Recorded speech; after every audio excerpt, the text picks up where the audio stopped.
Yo, mi gente. What's up with Richardson Hitchins, bro?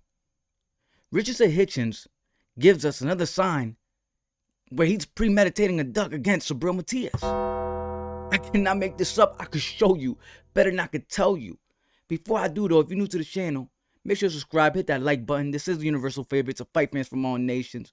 The best with the sound and vision, and that's why I popped up in your algorithm. VIC SZN TV, baby. You already know what's up. It's your host, Vic, a.k.a. Mr. The Mafioso himself. Let's get into it, man. Listen, bro. This is sick work, man. So there was an interview with Jerome Bruce Ennis, and, basically, quote unquote, he basically said something along the lines of, he plans on going undisputed at 147 and says he will be the strongest and best he's ever been without a rehydration clause. Now, some people may confuse that, you know what I'm saying, and call him like, oh, he's trying to take advantage of the weight division and this, that, and third. Listen, I feel like every fight should be rehydration. If you can't make rehydration, then that means you're too big for that division. That's just how I feel. But in defense of Bruce Ennis, he's simply saying that he's been doing this for so long, just trying to make weight, where other fighters is able to just come in, you know what I'm saying? And when they compete in other sanctioning bodies, they will just come in and rehydrate to whatever they want. He didn't really get the opportunity to do that so much because he's been, competing for the IBF titles for so long and things of that nature. But then we got someone like Richardson Hitchins already letting us know that he's pretty much going to be ducking Sabril Matias again. I can't make this up, bro. This is what he says. So when I say this, I'm a duck. I'm this and that. IBF rehydration really take a lot from fighters you casuals don't know ish. I would like to debate that, bro. Because I know I'm no casual, bro. But the purpose of rehydration clause is to keep fighters competing in a division where they're not coming in overweight. Because then if they is, they're too big for that weight. So all you're saying is that you like being a weight bully. That's all you're saying, that you're okay with being a weight bully. That's what you're saying. We're going to take it to the big screen, bro. All you're saying is you're okay being a weight bully, bro. Listen, my thing is, why all of a sudden you're coming up with excuses, but none of this happened. None of this was coming about when you challenged Pero. The moment you have to fight someone like Sabril Matias, it gets crazy, right? You go to fight Lemos, you don't say nothing about it. It's only when they bring up Sabril Matias. When they say, oh, before your fight with Lemos, we're ready to bring the video up. Hitchins himself says, listen, he's a good fighter, this, that, and third. We ready to get it in, this, that, and third. Once they bring up Sabril Matias' name, yeah, it's just because the IBF, the rehydration. It's too difficult, right? Then you fight Pero. None of this pops up. No rehydration. Everything's all good. Then they bring up Sabril Matias again. Now he's the mandatory. Oh, but y'all don't understand. Now I'm a duck, but y'all don't understand. We do understand, bro. We understand very clearly. If you can't make the weight, move up. Defend the vacate. It's that simple, bro. Defend the vacate. You don't have to stick around, bro.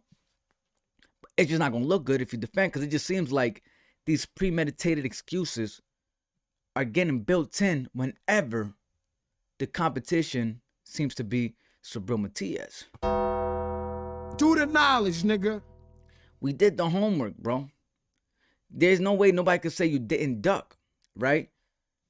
I actually applaud you the first time around you ducked, because I wouldn't even consider it so much of a duck. It's just you making sure that you're prepared. I don't like when people use the term duck for a person that, is being realistic with their situation, saying that they need to work on some stuff. They want that fight, but they respect the skill or the pressure or the fight in this boxer, right? They respect them so much, so they don't want to go in there not being fully prepared. They don't say, listen, I respect his skills too much, I respect his power, whatever. And that's the type of fighter and style that I have trouble with. And I admit that I got to work on that. So I don't think I'm going to be quite ready yet. And that's just me being 100% honest. He's a beast. I want to make sure that I'm fully prepared. And he came with that type of approach the first time around. I respected it. I couldn't really consider that a duck. You know what I'm saying? The reason why I considered it a duck now is because when you ducked it again, you know what I mean? When you ducked it again and then you start denying it, it's like, no, bro, now I got to admit that you ducked. At first, I thought you was keeping it real, but now you're trying to act like you didn't say what you said. And now I got to be like, okay, so you is a duck, bro. That's what it is. You ducked, bro. But the first time around when you first said it, I didn't think you was a duck. I thought that was honorable. Because a lot of motherfuckers duck and they lie to themselves. They lie to the public. They lie to their fans. They lie to the boxing world. You kept it real. You basically said, nah, man, I got to get myself more prepared. You know what I'm saying? Because you know your performance against Lemos, which is Lemos was a pressure fighter as well, wasn't the best. You still came out victorious, but you knew that the pressure coming from Subriel Matias might hit a little different. So you want to work on your tools real quick, you know what I'm saying, to make sure you prepare better. I don't consider that a duck, bro.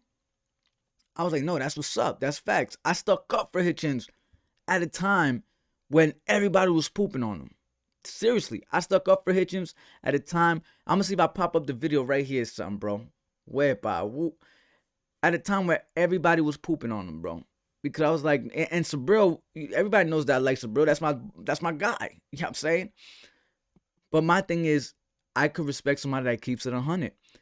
In this situation, though, you come back and now, all of a sudden, these excuses only apply when you fight Subriel Matias. And it seems like you're trying to find a cop-out to not want to fight him, right? But whenever it's somebody else, whenever it's Kambosos, you never bring up rehydration clause. When it was Leon Perro, you never bring up rehydration clause. You know what I'm saying? When it was Lemos, you never brought up rehydration clause. It's only when they mention Subriel Matias. You could expect Richardson Hitchins to duck. You know what I'm saying? He's going to duck, and you could expect him to vacate his title. Because just put it this way. We have my guy having a fight real soon, Kambosos. I believe it's this month. He'll be fighting later this month, in March. He has a fight coming up. They're trying to make that fight Richardson Hitchins versus Kambosos. He has up to June to fight somebody, and if he don't fight nobody by June, then he has to fight Subriel Matias. He has up till June to fight somebody else. But that's sick work. To challenge somebody that hasn't even came out. You don't know if he's going to win or lose in his debut at 140.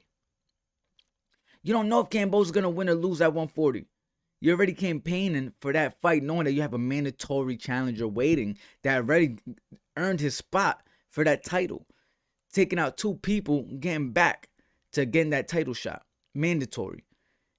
And you're waiting for a fighter for his debut at 140. Didn't fight nobody else ranked anything at 140. He just comes in and you're saying, all right, I'm going to wait for him and I'm going to see if I can fight him instead of the person that's available right now and we can actually get the ball rolling right now to put him. And he's waiting for a call. Oh, if they pop up on the table, motherfucker, he's the mandatory. Do you forget how rankings work? This is why I don't enjoy boxing. Like, listen, if that's the case, bro, if you saying the rehydration clause, I get it.